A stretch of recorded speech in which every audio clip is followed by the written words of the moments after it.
Welcome everyone to the October meetup for ColaSec. I'm Adam, Hi, Adam. founder for this silly thing. Corey's co-organizing. Our co-workers out at General Information Services in the security networking room. If you are imbibing adult beverages tonight, we ask that you have one of these on, provided you've shown us an ID. If you don't want to, then there's water and soda. Enjoy. Click slides. Yeah, so it's working. Twice. So we've got a couple of other organizers that are out in the world today, both off doing family things. So of course, Josh might stop by later, but until we develop teleportation, I don't think we're going to see Jeff tonight because he's in Ohio. Keep going. Yay, armbands. CPE credits. We've gotten kind of lackadaisical about the CPE credits, mainly because folks have stopped asking for them. If you are interested in having credits to apply toward maintaining your certifications, you get 1 hour basically of CPE credit for every meeting you attend, so we can provide 11 throughout the year. What are CPE credits? You had to ask me what the acronym stands for. I don't remember. But basically, Professional education. continuing professional education. So basically, if you've got a SAN certificate, I think CompTIA requires some of them for some of theirs, but they basically require that you do a certain amount of outside extracurricular training, and we can provide some of those credits toward maintaining your certification. Again, it's a painless process. You don't have to pay us any money or anything. Just let us know that you want them, and then I need to know what name you want on it, and we can print it, get it signed, and back to you. So see me. I'll have a sign-up sheet in the back. You want to mention the raffle? I'm going to put that up there. We do have books to raffle off, so if you have paper money and would like to buy raffle tickets, they're $1 per. The end of the night, we will have a drawing, and then whoever wins will get to pick books from our prize pool, which is, I don't know what Corey did with it.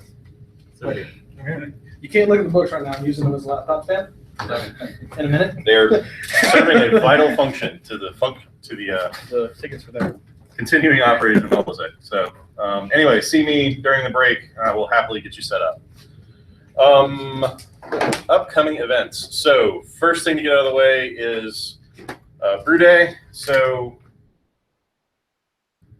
we started this last year. Every year we do sort of a fun meeting where we don't actually talk about anything information security related. We just basically get in a room and drink and hang out with one another. Conquest was good enough to host us last year. They brewed a beer for us. They're doing that again. Brew Day will be on November 4th. Anyone who would like to attend is more than welcome. The only thing is you're probably going to take a day off from work. I don't remember what November 4th is. I think it's a Saturday. Yes. Well, then you may not have to take time off work, but you will have to get there very early. Around 7:30. So probably be out there about 7. Spend most of the morning brewing and cleaning up, and then around about noon, I'm going to eat some chicken wings and drink some beer. So if you can attend, please do. It'll be a lot of fun. Okay. Take over here. I've been talking too much. I'm tired of hearing my own voice. So ColaSec is one of our sister organizations. They meet on the second Tuesday of each month. The next meetup, unless I have the date wrong, should be November 14th. The meeting address there. Shay Walters and Ben Francis are the contacts for that. Do we have anybody? Meetings? Yes. I have no idea what happened. We're Slack and bingo. Care to? The last time, if you want last to. time we had a computer, someone from Greenville present the wooden computer. So A wooden computer. basically, a computer put in a wood box Okay. from Fair enough. a company that's local to Greenville. And they make it there. I guess it's like cherry wood or something. You know, they got to talk about the process of how you treat the wood to make it heat resistant. You know, if you want a piece of furniture that's a computer, you know. The same as the price was? The one? How much the price was for it? I think it starts at like $2,000 and up. Yeah, So- the custom woodwork is like 2/3 of that price. Yeah, and I mean, it's basically, you know, I'm trying to talk down about it, but it's basically a piece of furniture with hardware inside of it. Nice. Screens are made of hemp. Yeah, I've seen them, they look nice, but I don't have $2,000 to spend on a wood box for my computer. So. Right. Sorry. Where's Josh? Josh isn't here. Yeah, Josh might expound more upon this. Unfortunately, we don't know much more than this slide right here conveys, so There you enjoy the go. slide. If Josh wanders in later, hopefully he can do a mini roundup on what he had. I actually kind of read about that. I don't remember 100% of it, so take a lot of this with a grain of salt. But from what I remember, if you go to the links in it, they don't work now. And just on your cell phone carrier network, not Wi-Fi or anything, it'll tell you like your name, phone number, zip code, where you're at. That maybe? Yeah, it gives you basically a whole bunch of basically- personal information. Right. Basically, what it boils down to is that your cell phone carriers have an API that you can interface with. And when someone browses to your website, you can hit the API, say, this is the IP address. I'd like to know more about this person. And the cell phone provider just says, yeah, here you go. And pay per query, but I'm sure they're making bank off of selling you out to everyone you bother to communicate with on the internet. So, but yeah, if you had something more important to say, then Yeah. I don't know. I don't know what he had there. Some So information that's Yeah, that's. Did it say? Awesome. That's fine. On your phone with Wi-Fi turned off? Yeah, I don't know. Nothing.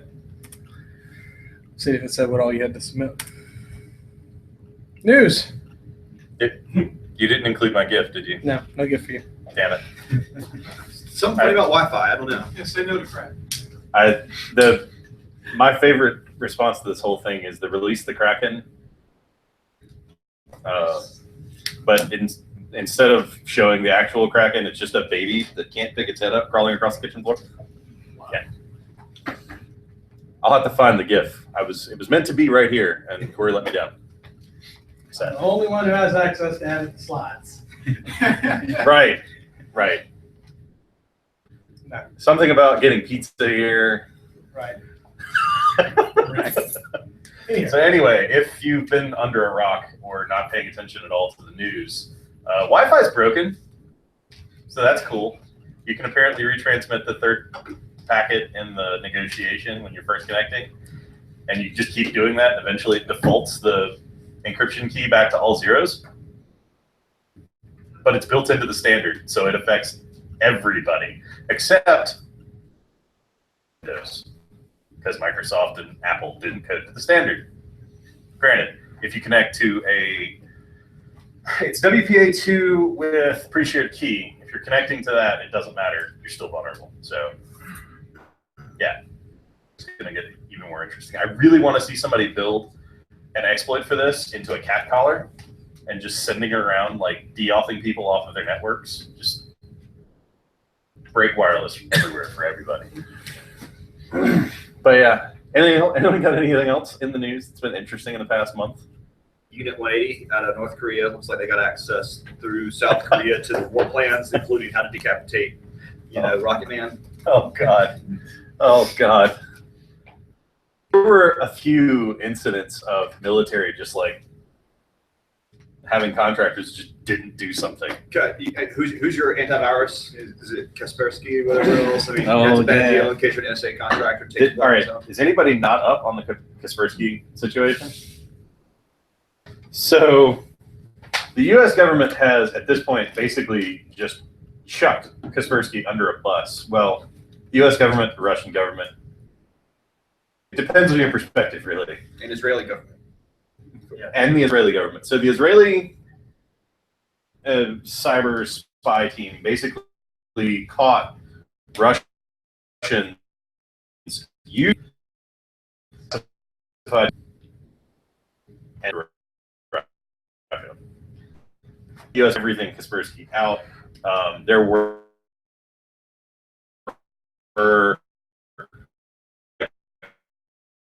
Office, I offer install to replace it with Norton or McAfee or some other awful antivirus for a year. But yeah, it's been really awful. You should go and look up Kaspersky and Israel. It's been good.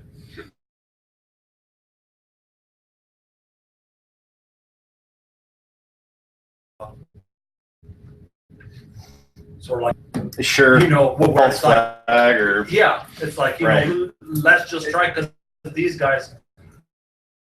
I mean, all the time, so let's. at the same time, is the CIA doing the same thing with semantic? Yeah. They're going and crawling, looking for classified documents everywhere in the world because, why not? I mean, that's what I said is one of the reasons why because they might not be able to do that with Kaspersky. So that it's like, let's cut their major funding from US. Yeah. So You know, you want to make money, you gotta be in the US. it's going to be interesting to see long term what effect that has on guidance from things like NIST on antivirus installed everywhere. Maybe there are scenarios where it makes sense not to have antivirus installed everywhere, because installing antivirus means it's got to call out for updates and it's being controlled by someone, not you, because you're not writing updates for your antivirus. And so this is the second time that the equation group, right, NSA has allegedly lost control of weapons, right? There's the continuous dump coming from shadow brokers, right? I mean, every time, you know, remember that whenever you see a break of ransomware recently in use, it's powered by your tax dollars, right? To a large extent, like Eternal Blue, you know. There's also, I'm forgetting the details now, but I mean, there was basically suggestion that one of the ransomware outbreaks that hit several weeks ago or several months ago was a government operation, and the ransomware wasn't terribly successful, but it did a great job of making a whole bunch of noise. And so it was a cover for some other government operation to go in and either steal something or break something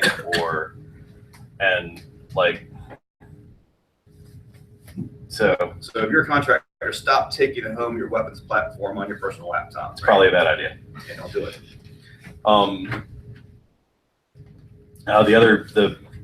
The Australian military, they managed to lose, what was the plans for a jet, or Was it F-35?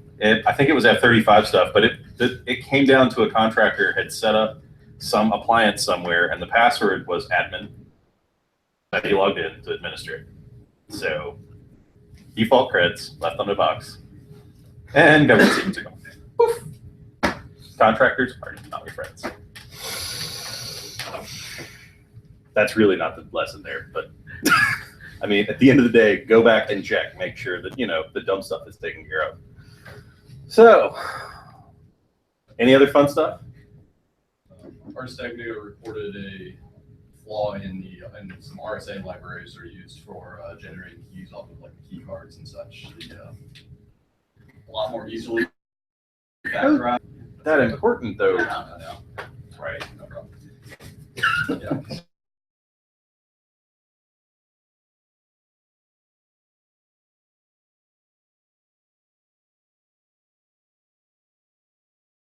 Let's see. Yeah, blah, blah, blah, cloud. Yeah. Right. 15 days and 40 grand, or or 1,000 instance machine could do it in a whole lot shorter time. So. I'm sure. And I mean, if you've got the code to run and the supercomputer to run it on, at that point, it's just a math equation. Yeah. Oh, God. Is there anything else? Or can we stop talking about the news before I get depressed and just leave? Facts. I mean, that's just been sort of a rolling dumpster fire, right? What was the hearing? Was that in October? It's been since the last meeting. Yeah. But, I mean, that hearing was all show. He said the same 6 things. Like, it was amazing. Yeah, but the Lindsay Lohan comment was like one of the best, right? Right. Who's the Lindsay Lohan? But yeah, if you didn't go and watch it, 15 minutes watching the hearing of the former Equifax CEO talking about Equifax. And what they're gonna do. And he was the former CEO when he got called in front of Congress. So they were literally talking to somebody that had no control and no current knowledge of the situation. Just, let's bring him in here. Okay. He became the fall guy. That's all that was. Yeah, I mean, that's his. That's his Didn't their function in chief life. security officer have a music degree? Yeah, but come on now. I mean, I'm gonna point fingers, but no. Very relevant. there's a lot of us that have What do you non-relevant. have against people with music degrees? There's a lot of us that have non-relevant You cannot configure my firewall. formal education. But I mean, if the CISO was configuring a firewall in an organization the size of Equifax, they had really deep problems, right? Like, that's not, you don't, yeah, sure, C-level, here, have my equipment. Ugh, nah. I mean, only if they're like gonna drop it out of a window. That's what I trust them to do. Otherwise, C-levels, they go and talk. And he went and talked. Congress. To Congress, right. So, yeah. Depends. Anything else? That was my one. Hoorah. All right. You want another funny story from government contracting? Sure. We love picking on contractors. So I worked for a government contractor. How many contractors do we have in the room, really quick? Right. So I worked for Lockheed over the summer, and another intern I worked with, he accidentally deletes his like working directory for build scripts for some code writing, and it ended up being, I mean, ridiculous. It was like he deleted 9 gigabytes. But Oops. oops. So James knows about this. we have a backup server, right, for all of our backups. Now the backup server, it honestly like it selectively mirrors. So if you delete something off of your main drive, it'll delete it off the server. So like that only happens like once a week though. So like if you realize within a week, oh crap, I shouldn't have deleted that, you're good. And he noticed this immediately. So that wasn't the problem. So he goes and like site to get the data back that he lost. And he just assumed the default settings would be, and that is incorrect. The default settings for grabbing data back from the backup server is to dump everything in my documents without a directory structure. Oh, wow. You know how much like. Yeah. So he has files like when you like put a second version of a file, it depends on 1. He has like 324. Just like all of this crap in my documents. Then he has to delete. This took an hour to just copy back over from the server because it's slow. And then he had to do it all again, but with the directory structure in the right place. So yeah, government contract. Sensible, yeah. They're just people, man. At the end of the day, they're just people, and they're performing to the limit of their capability. And at the end of the day, the thing to remember is they have zero vested interest in the survival of the company past payday, basically. The question is, was it written to specs, the process? No. If You it thought a was process to was written specs, He down. got his money and he left. That's the whole idea. It's not I don't mean to be horribly We cynical, did but most of the backing up I saw on optical drives, some of which dated to 2003, and were of course, we tried to read a couple of those, and they were of course corrupt because they were optical drives written in 2003. So, right, because they can't have just a massive backup server that would cost money. Instead, will waste dozens of engineering hours. right. Those are cheap. Well, you need an admin to administer the server first of all. And if you work with contractors only work for. It's only if you're doing things the way you should. And well, should is just, nah, it's a lofty goal. Shit is a girl mistress. Sure. So 2 more things to talk through before we move on. Forgot about B-Sides Charleston, which is coming up. Because Josh is speaking there, right? Or Jeff? Which one of them is speaking there? I'm gonna say Jeff. Excellent. Jeff is speaking there, probably. Our Ralph Cullum is going to be speaking there as well, and someone who's spoken at ColaSec several years ago, Frank Catucci, will also be presenting. So there should be. Huh? That's somebody who presented several years ago. Yeah, sorry. Look, man, it doesn't freak anyone out more than me. ColaSec is like 3.5 years old, and I just don't know what to do with that information. So yeah, if you can attend, please do. I think I'm probably going to go this year. I got out of attending conferences and finally got back into it with B-Sides Augusta and remembered why I enjoyed going in the first place. So If you've never been to a conference and would like to go to one of B-Sides, it's pretty good. I went to the B-Sides. it's nice and Charleston cheap, and B-Sides Charleston's in striking distance. You can do that in a day trip real easy. Augusta is less so, but Augusta's closer. Yeah, I'm in Charleston. is it? Yeah. It doesn't feel like it's closer. I think it's just Because that. there's no seafood in Augusta, right? Yeah, that's probably what it is. Well, and the interstate I-20 is just. drive is boring. Well, but not just that, but the first 15 miles of it is just a dumpster fire. The interstate's awful. It feels like somebody's been carpet bombing the interstate. Anyway. Charleston and Poly Beach again this year? You know? It was at College of Charleston last year, right? Yeah, I'm pretty sure it's at College of Charleston. What is it? Yeah, Wells Fargo. Yeah, it's in November. November 10th, whatever the Saturday is. Right. Yeah, the 11th, I think. Also, B-Sides Greenville is coming up. There was a lot of mystery around when it was going to be and where the call for papers was, but if you go to the B-Sides website now, B-Sides Greenville is up and available. So if you would like to submit a talk or if you would like to attend, go check it out. Did B-Sides Greenville previously exist? No, that is a new one. Now, if it existed previously, they managed to hold the conference without us finding out. I'm not saying that's impossible. I'm just saying they had to work at that because we looked for these That things. was December 9th.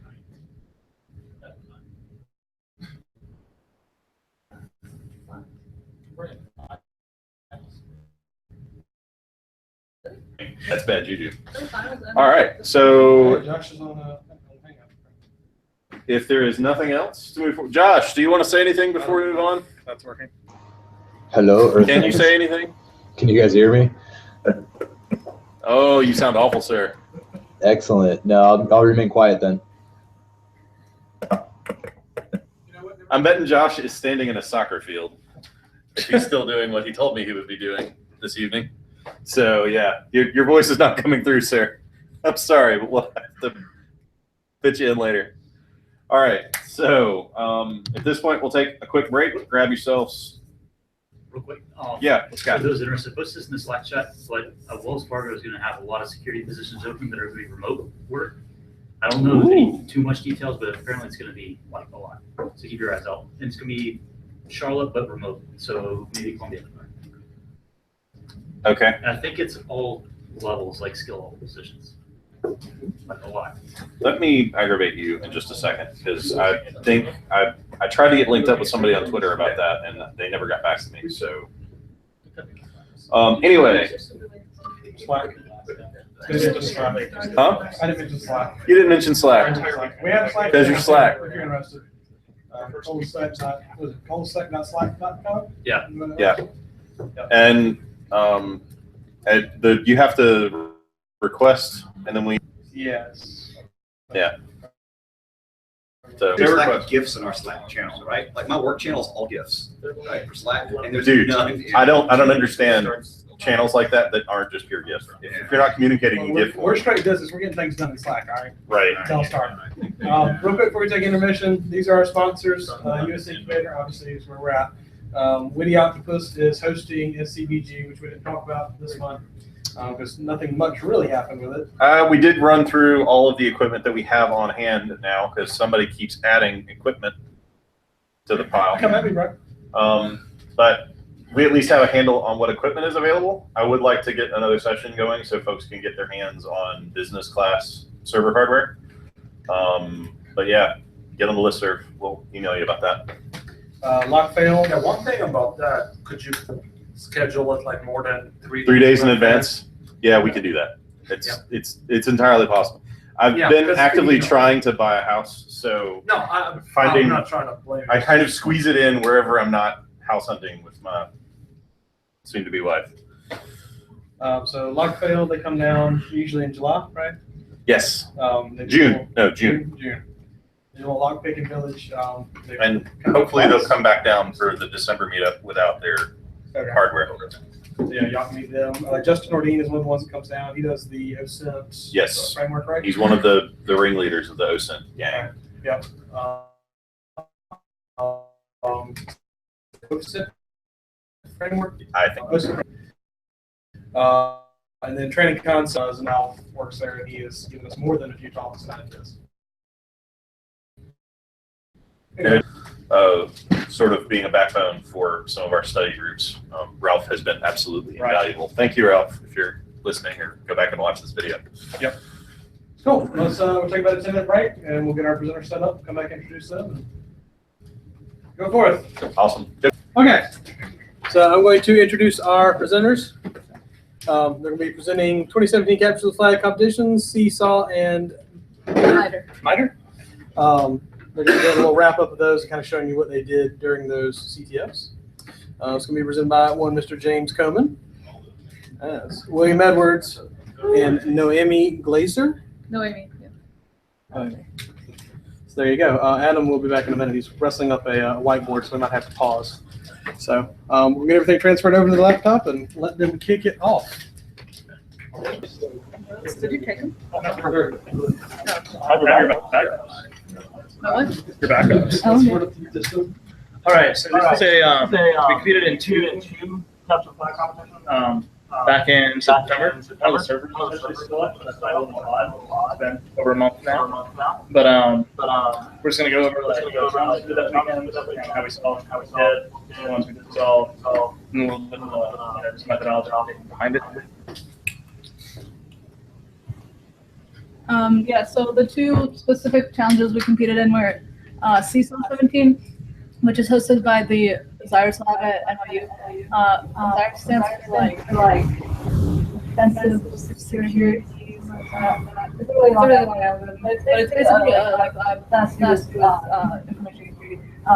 And this one is international, and it has both professional and ColaSec undergrads and graduate teams. And the MITRE CTF is hosted by the MITRE Corporation. And this one's national, and it's mostly aimed at high school undergrads. So that was obviously a lot smaller. We did much better in MITRE than we did in CSAW.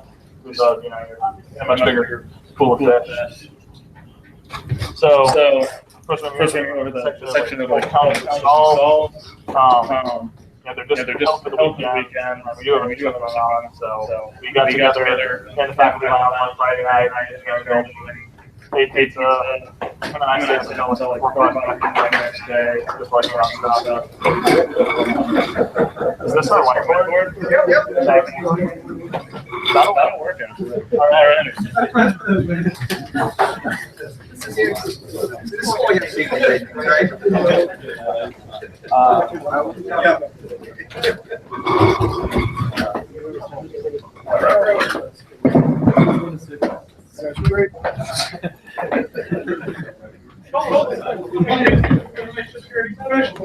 Okay.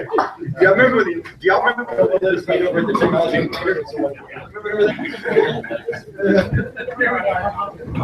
What is story? You got the library. You will find. You got dry restaurant? Yes. Good. Yes. Good. You will find that professionals are relative. Look at this wonderful laptop stand. I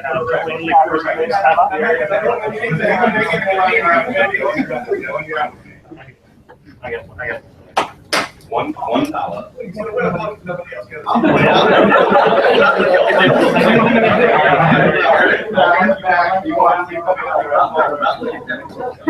All right. So solve the challenge. Okay, so this first one is basically the introductory challenge. I'm also using the slide to introduce like the general format of the presentation. So Recon is the category of the challenge. The title is super difficult Recon, and it was worth 1 point. And this was part of the CSAW CTF. Since we talked about 2 CTFs, and then we kind of mixed the challenges together. We're putting which CTF the challenge is on the bottom. So in CSAW, the challenge is once you select a challenge to attempt. This is a tiny spectrum. So title, or title, and there's a short description, usually contains some kind of hint or actual instructions.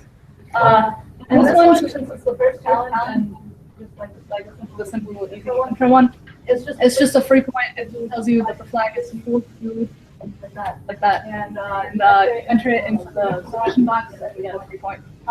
So this way we can also see what the flag format is probably like for the rest of the challenge, which is something we use to solve one of the challenges. All right, pause. Oh, God. Wow. Quick, come back before it sucks everything in.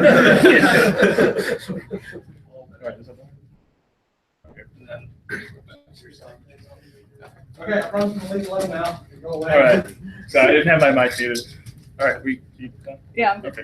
Also, throughout the talk, you can just ask questions because stuff builds on itself. Or like, we kind of switch back and forth between challenges. So like, if you have a question, ask it whenever it comes up.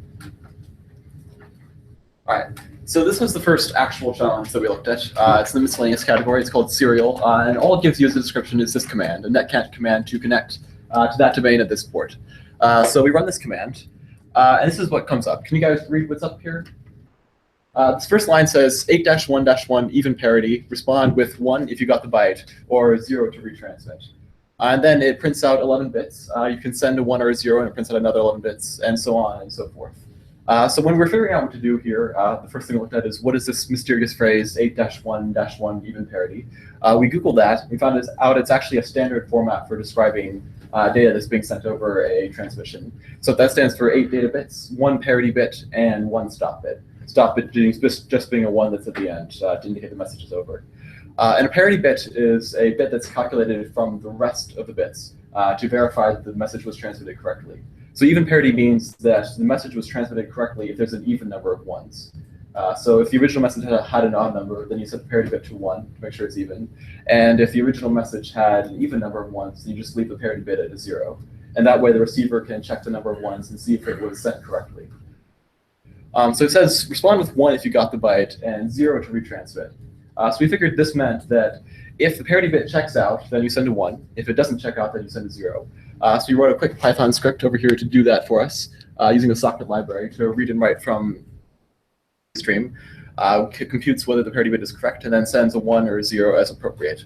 And we run this. It runs for a little while, and then it terminates. We're not quite sure what to do next, so we decided to look at the data bits for each message where the parity bit was correctly computed. We extract those, and we convert that into an ASCII string, and that gives us our flag for this challenge, which is an interface between data terminal equipment and data circuit terminating equipment. You can see it has that same format with flag and braces and some characters substituted to make brute forcing harder. Any questions about how this challenge went down? A little bit of trial and error on the way. That was pretty straightforward. Sometimes we kind of expected if we just, answered all the serial commands correctly, it would just give us something. It didn't, so it's going to go well. What do we do now? I guess it's read it as ASCII. So. Cool. All right, so like this one's kind of fun. Like, does anyone see like what it is here? Because like all like the point of this challenge is like in this image. Does anyone see it? Yeah, that's it.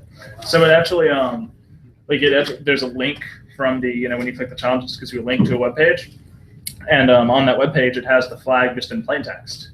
And so you would like anyone just copy it, go over to your other tab where you have the flag submitter, and you paste the flag in, and it says it's wrong. And so, why is it wrong? Just plain text on the site, like why? And Clay actually, he was the one who solved this one during the challenge. Him. He actually found that there's just a sneaky little JavaScript method, and the JavaScript method just on like the instance of your copy, it replaces that the L with the 1 or the 1 with the L, whichever way it went. And so it's pretty easy to just go in there and disable that in the page source, or just retype it, or have it replace itself with itself. So it was neat. I actually have a couple of different Chrome extensions on my laptop for if you've ever been on sites where like they prevent you or try to prevent you from copying content. And so I have one that just you click it and it goes through and deletes all methods mentioning copy, so that I can I don't like people telling me I can't right click or copy and paste. So I just took an extension and I get my permissions back. So it was a Neat little thing. All right, this was the first forensics challenge we did. It was pretty straightforward. So we were given a PCAP file, and PCAP is packet capture, which is packets that were intercepted over a network. You can open that in Wireshark, and that's what it looks like here. So IP address, destination IP address. Protocol here is SMTP, Simple Mail Transfer Protocol. So that's just an email that's been intercepted and recorded. And using Wireshark, we can see what the contents of the email are here. We see that it's a password reset email from a super real website not fake. And over here we have what looks like a kind of pseudo-random password reset token in the query variable. The thing we tried with this was putting in this URL into a browser, and somewhat not surprisingly, this is not an actual website. You can't actually go there. We were flabbergasted when we found that out. Yeah. So the next thing we looked at, okay, we have this thing that should ideally be a random string. What if it's not actually a random string? So we have here a mixture of lowercase and uppercase and numbers, and the first thought that we had was maybe it's base64 encoding. So we went onto a web page for base64 to decode, copy and pasted this in there, and that gave us our flag, which is right here. Once we figured it out, it was pretty straightforward. This flag isn't in the usual flag curly brace format because I think the MITRE CTF just had different flags. The flag curly brace format is from CSAW. Any questions? Yeah. Okay, so this one's from the CSAW challenge, and this is why I needed the whiteboard.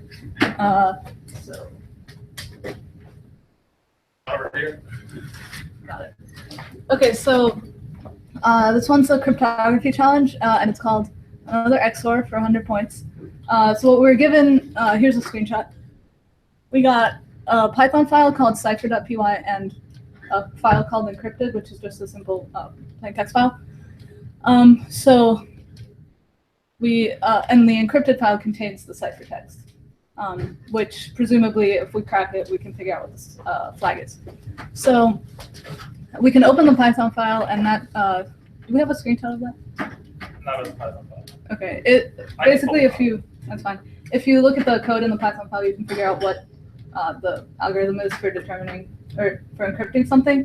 I just kind of copied like a simple version of the algorithm right here. So you take your message, concatenate it with the key, and concatenate that with the hash of the concatenated message and key string, and then encrypt that with the key, and then you get your encrypted ciphertext. Encryption is done by XORing the key. Yeah, XOR. So, so since we got a Python script like that we can actually run and like give an input into, it's a chosen plaintext attack, and we chose. Well, first of all, oh, okay, wait, sorry. Okay, so since XOR is symmetric, there's a couple things we can do that make this challenge simpler. So first of all, go to the next slide here.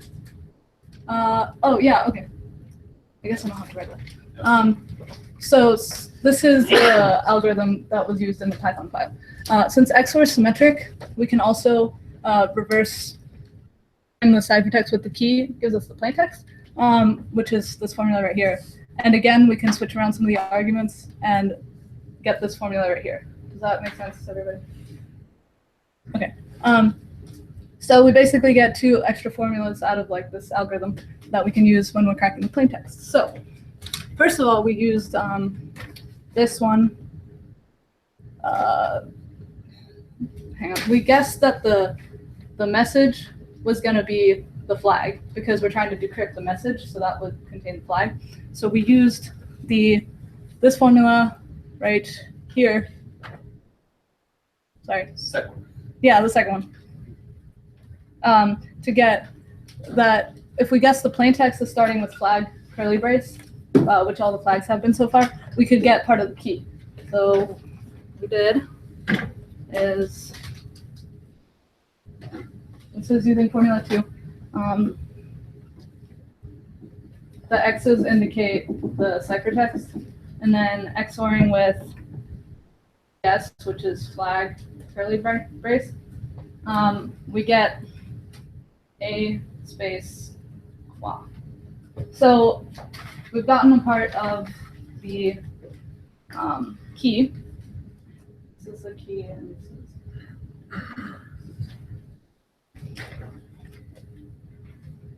Yeah, so we've gotten a part of the key, which means that now we can use formula 1 right here. Take the ciphertext that was given in the text file, XOR it with the key.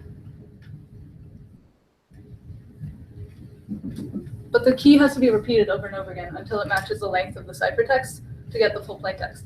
So at some point here, A qua repeats. Now the problem is we don't know where it repeats. So we don't know what this length here is. So what we did is we wrote a brute force algorithm that literally just tries every length from like 5 to 100, I think we did. And you can see part of the output here.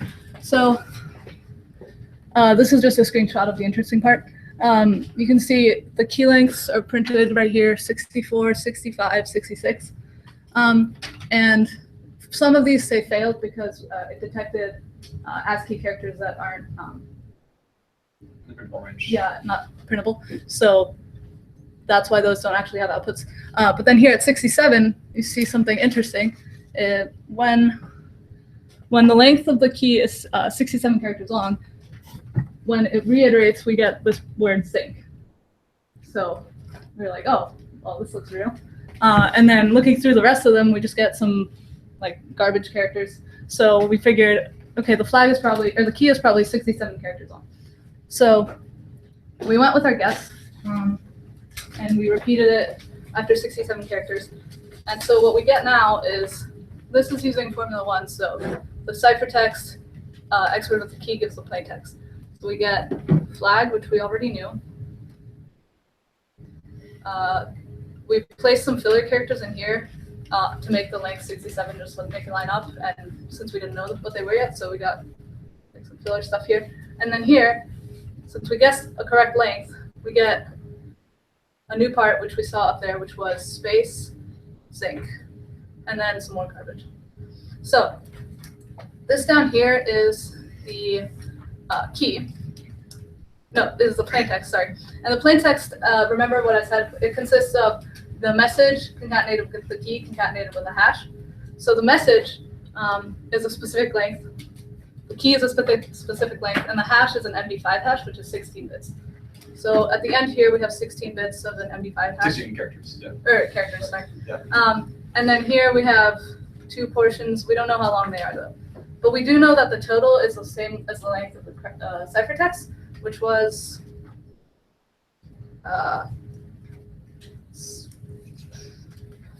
somewhere. Whatever, 116 there.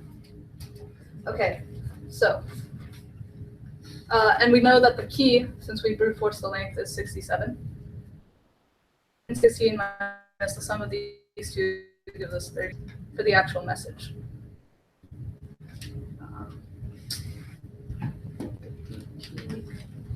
And hash. Okay, so now we have this part. So since this part of the cracked plaintext, the zinc part, is in the part of the plaintext that consists of the key, we've just found a new part of the key. So the key is flag or aqua, and at some point zinc. So we can reuse this formula and replace part of it in here with the new part that we found, which is zinc. So when we do that,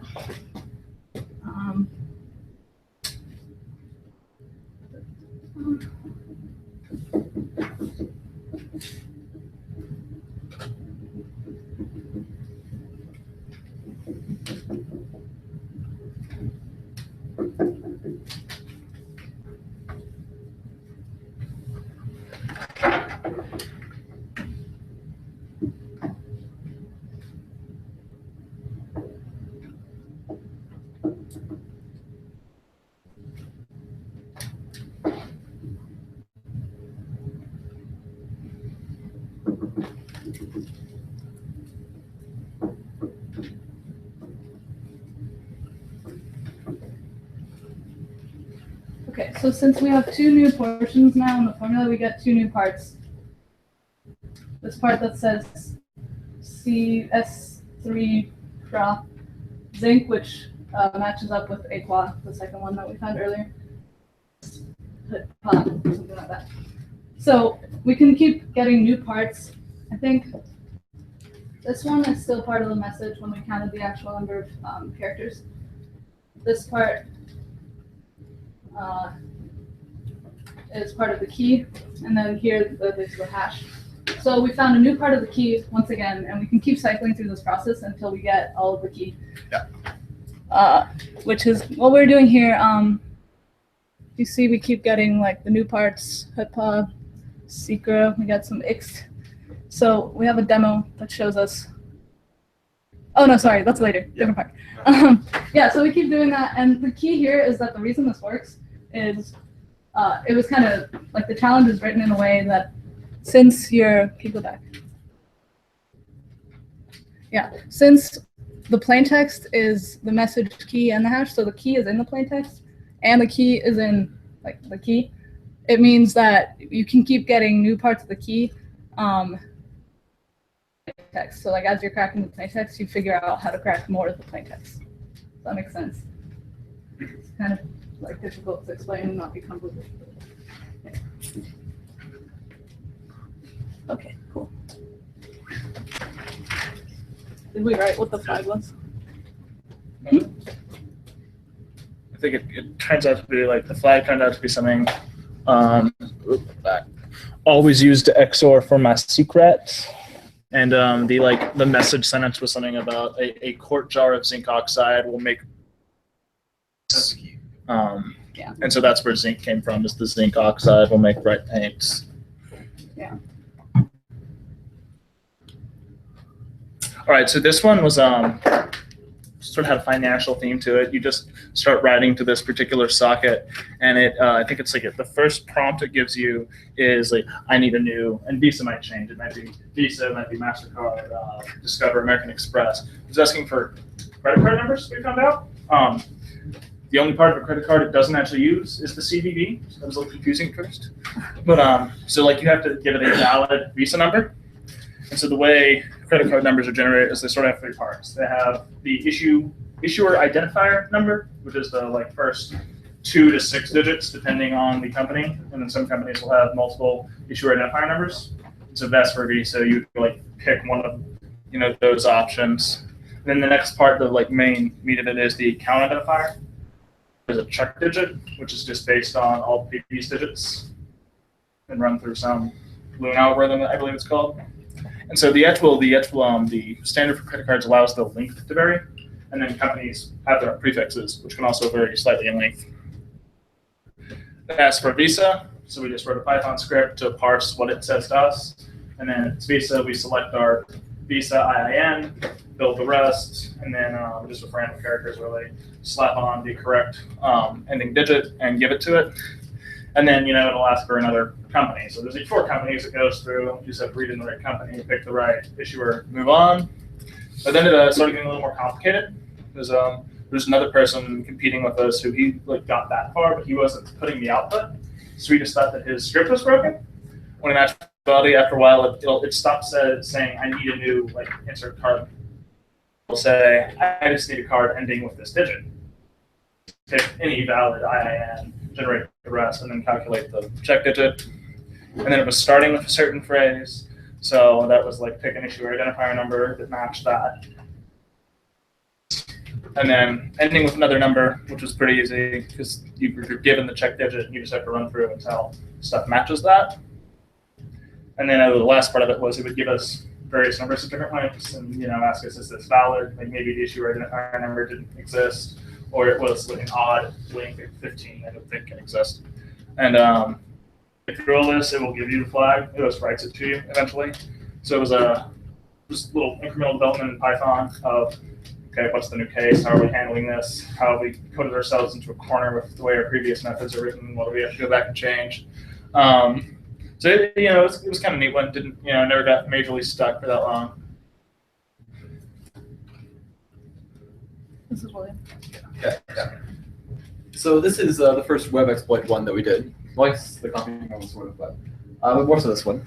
So the challenge is called Orange, and the description says, I wrote a little program in Node.js for my homes folder. Everyone wants to read flag.txt, but I like it too much to share.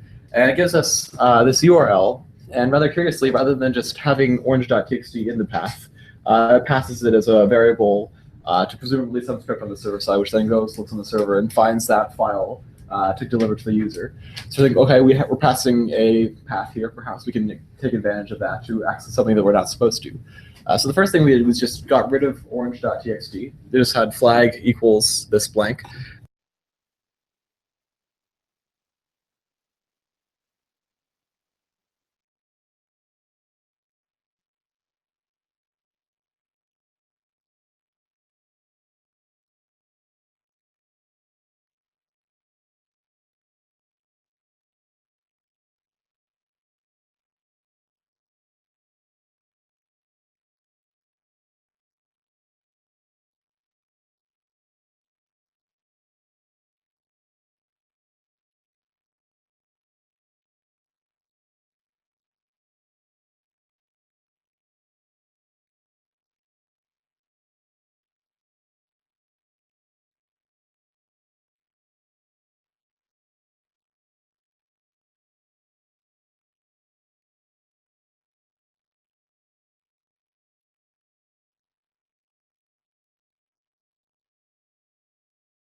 get to, or didn't really understand at the time how to do, or attempted and just couldn't get to work?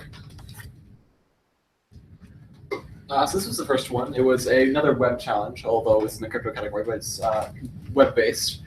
It gives you a web page with a password form, and the hint for this challenge, it says the password is 2 characters long. We can see that in the JavaScript for this page, it computes the hash of the password that you enter, compares it against some known value that's stored in the page source code, and then decrypts the flag value once you get the correct hash value. So that's good for us. We can perhaps brute force this offline, so we know the hash. We write a quick script that goes through all the printable 2-character ASCII sequences and compares it to the known hash in the page source. And unfortunately, none of these work. So the next thing was the title for this particular challenge had some emoji in it. So we guess perhaps this password they're trying to crack actually contains emoji. And emoji can be encoded using Unicode. Unfortunately, it's not a very neat way of encoding them. They're dispersed into a number of blocks throughout the whole Unicode code space. There's some of them that use combining characters, like you'll have a combining emoji character that puts a box around an existing character. And so we tried writing a brute forcer that covered some of these cases, but unfortunately in the time that we had for the competition, we were not able to write one that covers all possible cases, because there are quite a few of them. But hopefully, if we were to finish that brute forcer, that would be how you solve this challenge. Yeah, I know somebody at Cornell who did this, and he did say it was an emoji password. So. You had the right idea, just time or the knowledge to look through every single case of emoji written in Unicode and add all of them into this list to brute force against. So we had the right idea. This is not dictionaries. Need better dictionaries. Yeah, the emoji dictionary. It's called Instagram, right? All right, so then there was this was a pretty interesting little binary file that I'm not sure exactly how I feel running on my machine. So you write to this particular socket, it gives this binary file, and then you run it, and it says we've written the flag file somewhere on your machine. Go find it. So then we went, oh, yeah, this isn't that hard. We just check, the files written in the last 20 seconds. It'll be there. It's not there. We tried using, find, like, where did it write this? Not there. We tried running strings on the binary. Has no file path in it. We tried putting it through, because the file name is pretty long, and putting that in the base 64, in the base 32 decoder, did nothing. We tried running strace on it, and that's what it actually said. Debuggers make me giggle. Why don't you do some real reversing? So it was going to be laughed at when we tried to run strace. And then we did run it. There's a guy we know who's much more experienced with Linux than us, and he ran it without proc_self, figuring that was how it knew what was going on the system to avoid strace and stuff, and that had no effect on it. We looked in GDB, and once again, so we tried to isolate it in its own user account and look at any file written by that user account. Nothing. We started doing all of this again, while leaving the executable open, because it doesn't run and terminate itself. It just sits there. So we figured it's probably deleting when you close. So we should try doing all this again while it's running.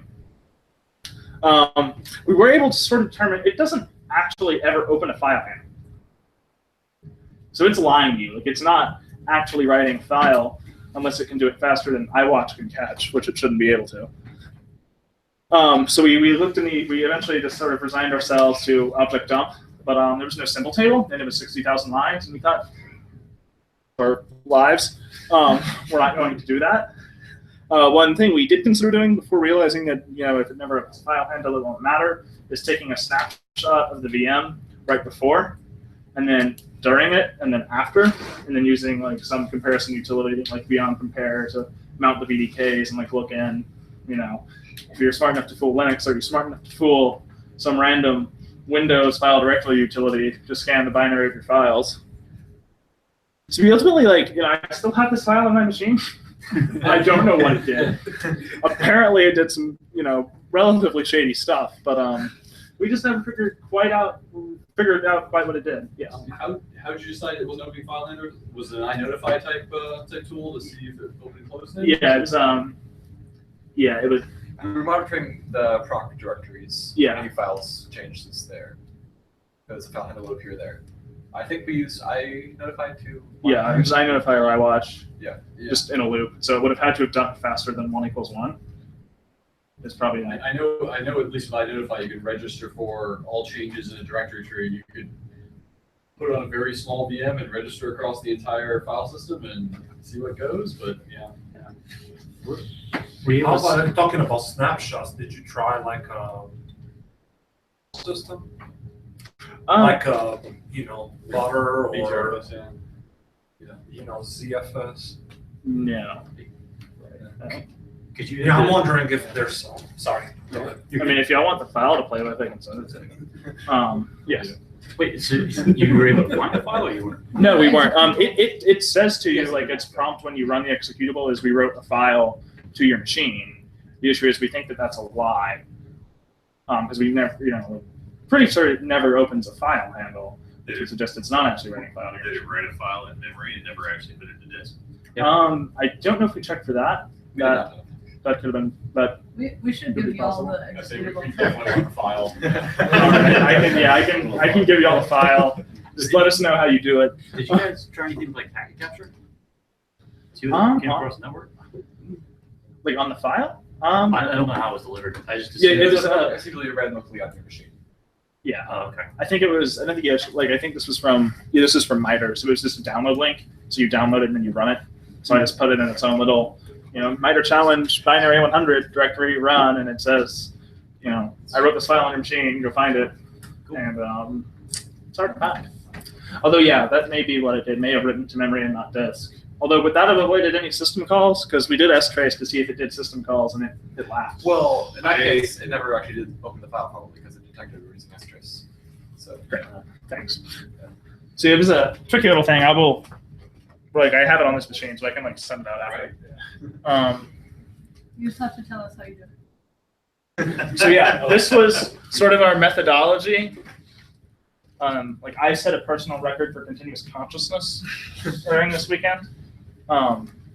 This is just, we realized that, even if you don't know terms like directory traversal attack or URL encoding, much less WRL encoding, you just Google it to death until you find something, and it's just trial and error. Yeah, whiteboards are good, especially for all the crypto challenges that it's not a good time. whiteboards and paper and lots of paper. A math error on the first The one 100. that delayed us 4 hours. Yeah. That took from Yeah. 8 o'clock at night till 2 in the morning. It was, mistakes were made. So I think your little list there pretty much sums up my professional experience. That's my daily go. That's not my daily list of things that I do. Especially this part. Yeah, Yeah. Yeah, that was definitely essential because we had to, we don't know the algorithm for computing the check digit of a credit card number, but guess where that is? Did you come across any posts where somebody said that they thought that they found the answer and just never revealed what it was? Well, it was these challenges were only released that weekend. They were new, so it's not like there were any posts. Well, more that you were looking for the solution to a problem, and somebody posted that they had the problem, and then posted that they fixed it, but never actually said what. No, I didn't. What is it? It's, what did you see? Yeah, no. What did you see? Yeah, yeah. That's from that Stack Overflow thread with the.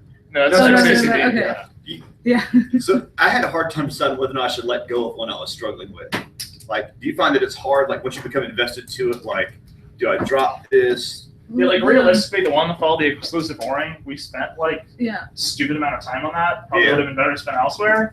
And- But we were when we got the first 4 characters, it was well, we can't. We got I mean, Zinc, and I was losing my mind. Yeah, it was a. No, but that one, like we said, we made some I think it was maybe even just a counting error or something. I don't know. when you were converting between hex characters Yeah. and other characters, you messed up somewhere. Yeah, so then we just kind of left, worked on some other stuff, and when we got back to it at 2 in the morning, we were oh. That So actually did work, yeah, if sometimes just taking a break for a second and then coming back, you can see a lot of new stuff. One issue we did have a couple times was when you're writing through the socket library in Python, you have to do a \n. Yeah. I did not initially know.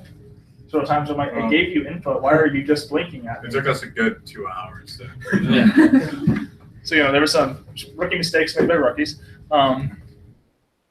It was a good time. Yeah. I learned a lot. It was fun. Cool. This was my first CTF. So. Awesome. Thank you guys for presenting. It's Yeah, awesome.